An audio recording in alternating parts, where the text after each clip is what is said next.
Alright, for this next step, you'll notice that I took the wheel part out of the base again. If you want to leave it in, feel free. I took it out so that I can show off better what's going on here. Alright, so now we're going to deal with the Leyden Jars. If you are interested in what a Leyden jar is, please check out the video on Leyden Jars. What you're going to need for this is the base. You're going to need your tubes. If you remember when we were first setting up the aluminum foil around these tubes, I actually left the foil on, but I am going to make sure that we have some wiggle room down here at the bottom. I've also got my 2 interior tubes. Perfect. All right, what I'm going to do to start is I'm going to, I think it might be easiest to start by putting the interior tubes on the inside of this. Be very gentle with this because you do want the plate on the inside to be as close to the edge here as possible, so you don't want to fold it. You may need to fold it at least a little bit to get it in at the start, but then try and unbend it. I'm going to try and get this in very gently. It should be a tight fit, that's on purpose. I'm going to get it in. All right, good. And I actually want to put this plate in there so that it will line up with this one. So I'm going to put it a little up from the bottom. Can you see that? See the plate in there? I'm going to pull it down a little bit so that it's a little up from the bottom as well. Great. I'm going to do that with this one as well, and then we'll move on to the next step. So I'm going to find out which side goes in a little easier. Very gently wiggle it in, that way it doesn't fold. Put it in the rest of the way. The tape is the thickest part, maybe giving a little twist will help. And then push it down or pull it up so that it lines up with this one here. It does not have to line up perfectly. It lines up just fine either way. You should see that when you shove this, shove the canisters on, the aluminum foil is not getting pushed up by the base. Okay, next we need to wire up the interior plates. So what I'm going to do is I'm going to take my remaining wire here, and we're going to actually use it 3 times. First, we're going to use it to bridge these 2 Leyden jars. Leyden jars can be treated, and really are, the same thing as capacitors, and so you can put them in series. By the way, if you're planning on gluing down these Leyden jars, it's fine to do that now. What I'm going to do is I'm going to carefully, because I don't want to puncture the aluminum foil here, I'm going to line up the edge of this so that it's against the edge here, and then fold it down into this track. Make sure that there is copper touching the aluminum foil. Okay, and I'm actually going to tape that.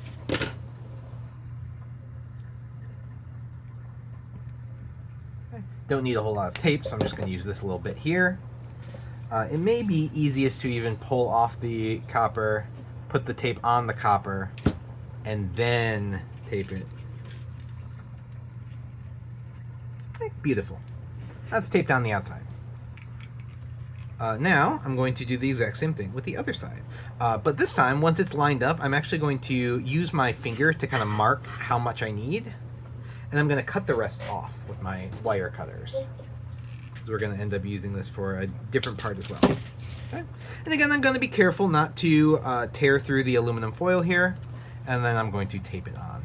You'll notice that when I use the electrical tape, you can actually pull it off. That's on purpose. I'll show more useful uses of that later on, but now that's taped on. We don't want the top bit of the wire showing, just because any sharp edges are places that the static can discharge from. Another nice thing to do would be to cover this bit.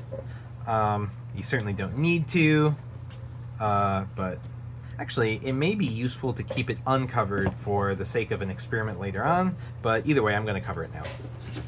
This I am going to pre-cut. There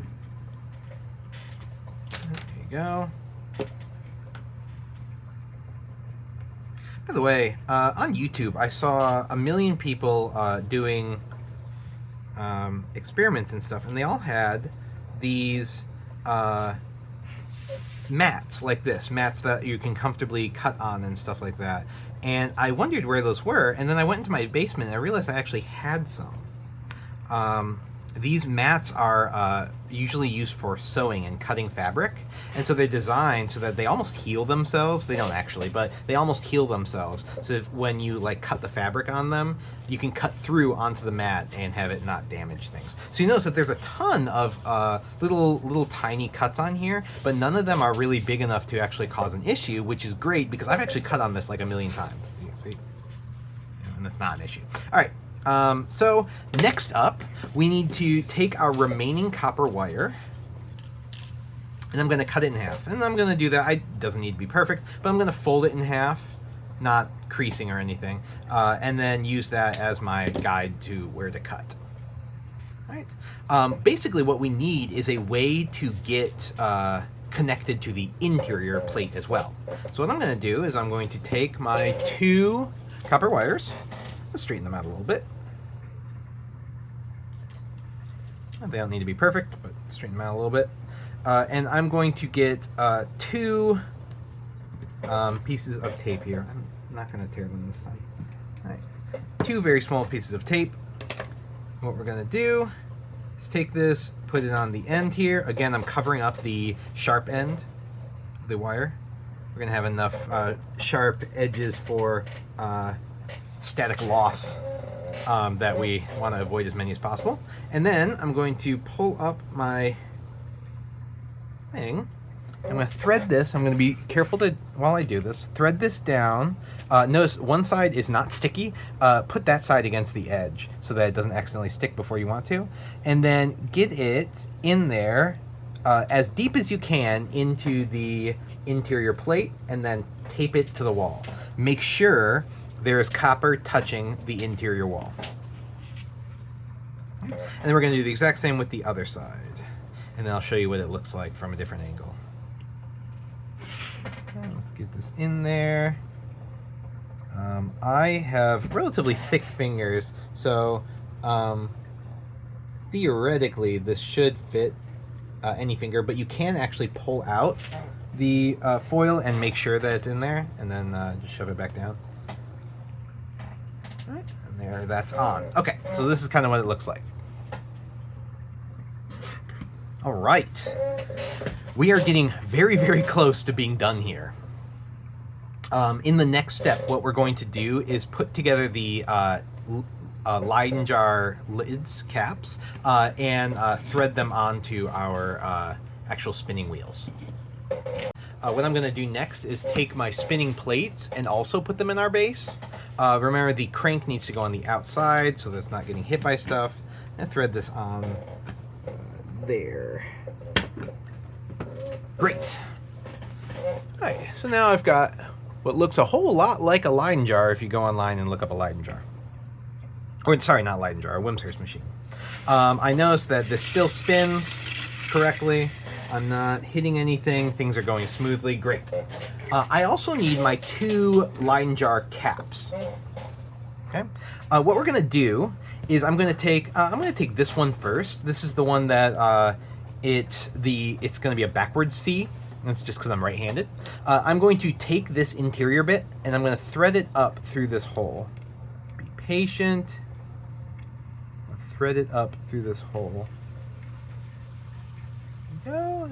It doesn't want to fit very closely, but that's okay. We want good contact between it and the wire that's in there. And then I'm going to place this down on the Leyden jar. Notice that these are the static pickup parts are going to go along the outside of our wheel, and then we set this down. There should be no part of the wheel that's actually touching the bit here, and that way if it is, we can just make some small adjustments to the metal. Be sure to hold this steady while you're doing those adjustments. In reality, we want these pickups as close to the plate as possible without actually touching it. If you accidentally made your pickups way too far off, feel free to pull it back off and make some adjustments again. Copper can handle being bent and unbent a couple times. If you do it too many, it'll break and become brittle. But it should be able to handle it. So if you need to pull this off and rebend it, totally fine. It should be able to do that a couple times. I tested it and I said it seemed like at least 3 times and you're fine. 4th time it tends to start breaking along the bend points. Okay, so you'll notice that when I put this on there, it kind of was freely able to turn. What we want to do now is take a little bit of tape. Let's lay this down here so you can kind of see what I'm doing. We're going to take a bit of tape. I'm not going to grab a ton. Maybe I should have done this before I actually put in the Leyden jars themselves, but honestly we'll be fine as long as you're a little careful.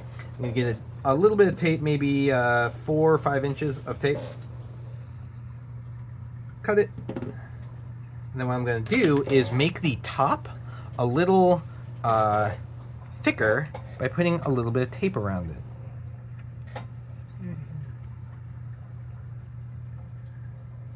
All right, I do want this to be pretty well lined up, so I'm actually going to tilt this up while I do this, because we don't want it to go in the jar, although it's not going to hurt it to go in the jar. Right, so I've got 1 layer of tape. I'm just going to wrap it all the way around here, and we can use as many layers as we need. I'm going to go ahead and test this again, see if it actually fits right. If it turns out you don't need the layers of tape, awesome. But I wanted these to be intentionally a little loose so that we have as much wiggle room as possible, but you do want this to be on sturdily. All right, there we go. And I'm noticing mine, it doesn't wiggle anymore. Great. All right, next what I'm gonna do is I'm gonna take this top bit here, I'm gonna thread it back into the Leyden jar along the other side of the wire, and that way we can try and get as good a connection with that wire as possible. Bad connections are gonna be an issue. And then you may need to grab your pliers to help shove it in a little bit. If it starts bending, pull it out and retry it. Maybe give it a little wiggle. Honestly, the correct thing to do here would be to solder it, but you can't really solder a 3D print without intending for it to melt. Plus, not everyone has a solder gun, and I really want this to be available for anyone. All right, I'm going to shove this in the rest of the way. All right, and you'll see that the wire has somewhat disappeared, but we know we've got pretty good contact with this guy. All right, now I just got to do the same thing over here. I noticed I needed tape on this side, so I'm going to go ahead and put tape on the other side as well.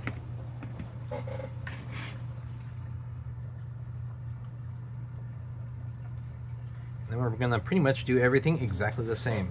I designed the fit for the cap and the Leyden jar to work so that you really only need 1 layer of tape, but if you need more or you want more, go for it, because you can always take the tape off.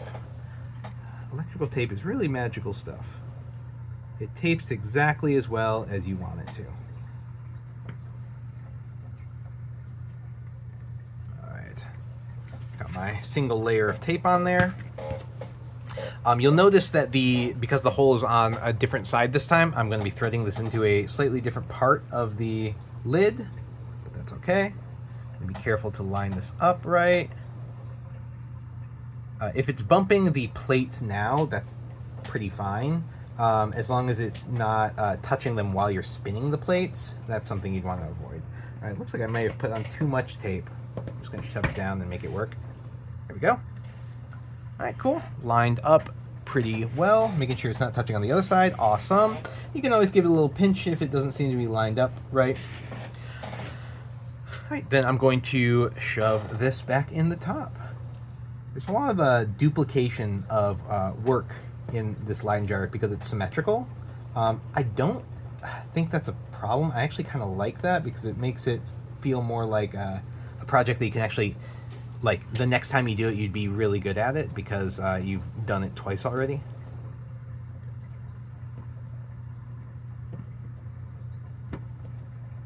All right, and shove it the rest of the way down. Pretty good. There we go. All right. Last for this step, before we start actually getting this thing to work with the brushes, I'm going to put on our discharge spheres. Remember, the discharge spheres are intended to fit snugly on here. I'm going to slide this on this end, Slide this on this end. We don't want the discharge spheres to touch, but we should be able to adjust them as needed. That's why the fit is a little snug. Okay. I've got mine currently, let's see, about a little less than a centimeter apart from each other. That's a good start. Twisting them, it looks like they actually a good way to bring them a little closer together. All right, the only step left, and this is the last like precise step. Unfortunately, it's the last step.